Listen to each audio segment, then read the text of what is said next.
Oke, ukuran keragaman data, simpangan atau dispersi variasi.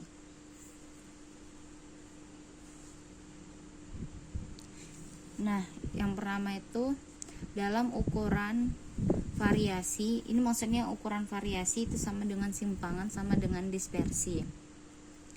Itu yang dibahas itu ada rentang, kemudian rentang antar kuartil, kemudian simpangan kuartil, rata-rata simpangan sama simpangan baku, varians, dan dispersi relatif, atau ini nama lainnya gitu. Selanjutnya untuk mengukur rentang itu nilai terbesar dikurang nilai terkecil. Jadi dari suatu data kita bisa mengetahui rentangnya itu dengan mencari nilai terbesarnya berapa dikurang nilai terkecilnya. Kemudian rentang antar kuartil itu RA, dimana rumusnya itu kuartil 3 dikurang kuartil 1, kuartil pertama. Maka kita menentukan dulu nih, cari dulu kuartil 3, lalu kita cari juga kuartil 1, baru kita kurangkan.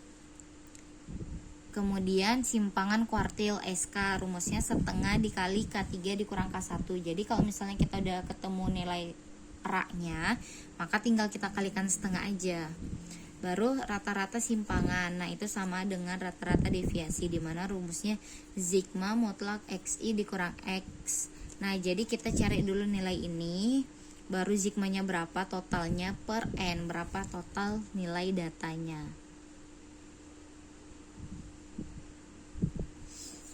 Nah, ini contohnya.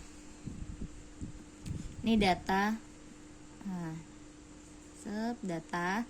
Dari semua data ini kita menentukan mana data terbesar, mana data terkecil. Nah, data terkecil itu ada 35, data terbesar 99. Maka untuk mencari rentangnya atau range-nya itu 99 dikurang 35 dapat dia 64.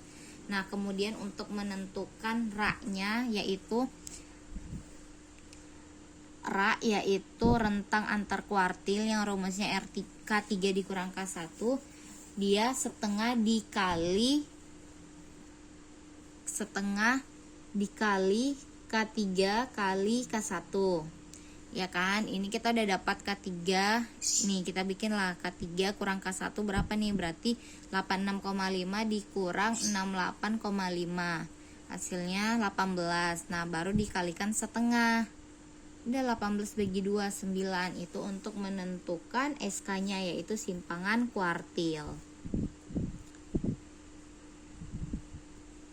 Nah, ini selanjutnya kita untuk menghitung rata-rata simpangan. Ini dia nilainya, ini XI-nya, ini XI, ini yang pakai nilai mutlaknya. Maka untuk mencari rata-rata simpangan yaitu RS, rumusnya itu sigma XI per kurang X per N. Nah, sigma ini berapa total ini? Kan dia pakai mutlak kan yang di rumusnya. Totalnya 6, maka dia jadinya 6 dikurang N-nya berapa? Ada berapa total datanya? 1, 2, 3, 4. Maka dibagi 4. 6 dibagi 4 sama dengan 1,5.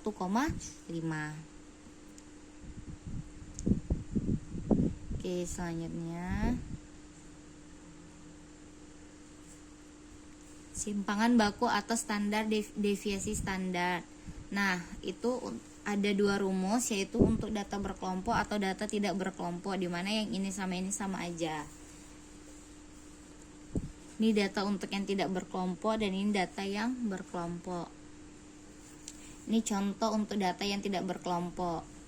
Nah, ini datanya udah ada, kemudian kita masukin rumusnya S kuadrat sama dengan 30 dapat dari mana? Dari ini, jumlah XI kurang X kuadrat per N per 4 sama dengan 7,5. Maka nilai S ini kan masih S kuadrat, maka nilai S nya yaitu akar 7,5 sama dengan 2,74. Nah, lalu sehingga nilai S kuadratnya yaitu tidak, maksudnya ini kan mana dia? Nih, dia kan ada dua nih kan, ini atau ini. Nah, di sini di T11 ini untuk rumus yang pertama, ini untuk rumus yang kedua, hasilnya akan tetap sama gitu. Jadi bukan dua kali mencari, tidak, tapi dia mencarinya dengan dua rumus. Ini untuk data yang berkelompok. Nah, untuk data yang berkelompok kita memakai rumus yang ini atau yang ini. FI. Nah, jadi di sini datanya sudah ada. Maka kita cari simpangan bakunya. Ini rumusnya sigma FI XI dikurang X kuadrat per N dikurang 1. Nah, kita cari berapa sigma FI XI kurang X kuadratnya. Ini kan. Nih. Dapat N dikurang 1. N-nya berapa? 80 dikurang 1, 79. Maka dia 13598,8 dibagi 79 sama dengan 172,1. Maka variannya 172,1.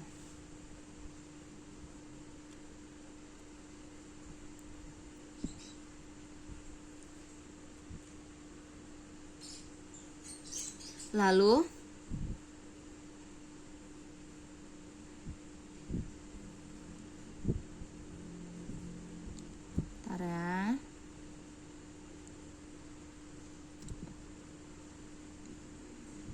mana dia tadi? Ya.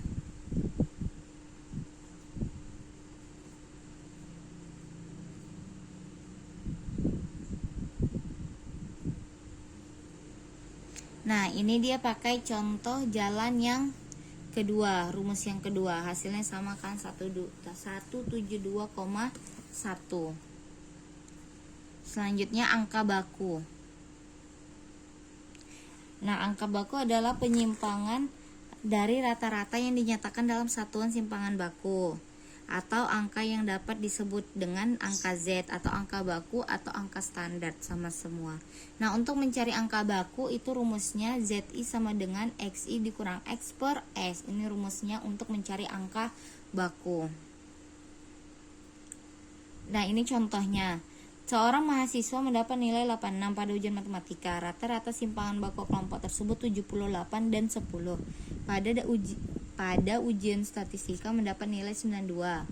Nah, rata-ratanya 84 dan 18. Pertanyaan, dalam ujian manakah mahasiswa tersebut mendapatkan kedudukan yang lebih baik?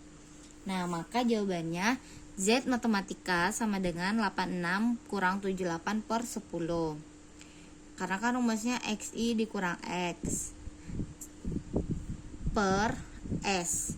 Nah, ini dan Z statistika. Jadi ini kan ada dua nilai. Yang pertama matematika, yang kedua statistika. Kita cari satu-satu. Maka kedudukan yang lebih baik adalah ujian matematika karena nilainya 0,8 sama 0,44 kan lebih tinggi 0,8. Cuma masalahnya nih, terkadang dia kan ini kan udah langsung bilang nih rata-rata simpangan bakunya.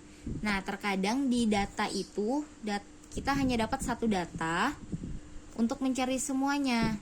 Maka dari data yang kita dapat itu kita udah bikin XI-nya berapa, FI XI berapa, XI kuadrat berapa, FI XI berapa. Nah,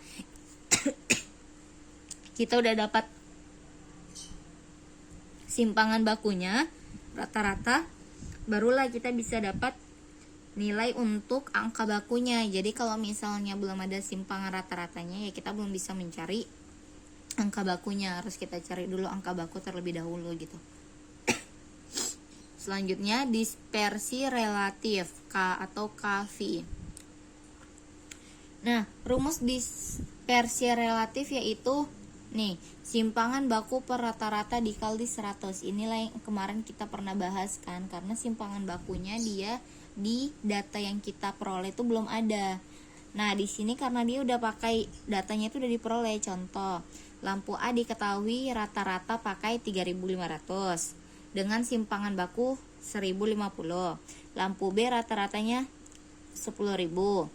Simpangan bakunya 2000 jam. Nah, KV lampu A sama dengan, kan dia rumusnya itu simpangan baku. Mana simpangan bakunya? 1050 per rata-rata. Rata-ratanya berapa? 3.500 dikali 100%, maka hasilnya 30. Nah, untuk KV lampu B-nya juga simpangan bakunya berapa? 2000. Rata-ratanya berapa? 10.000 dikali 100, maka dapatnya 20% gitu. Terkadang kita yang tidak ada datanya, makanya kita harus langsung kalau udah dapat data mentahnya, misalnya cuma ada interval sama frekuensinya, itu kita langsung bikin XI nya berapa, FI nya berapa, dan lain-lainnya gitu.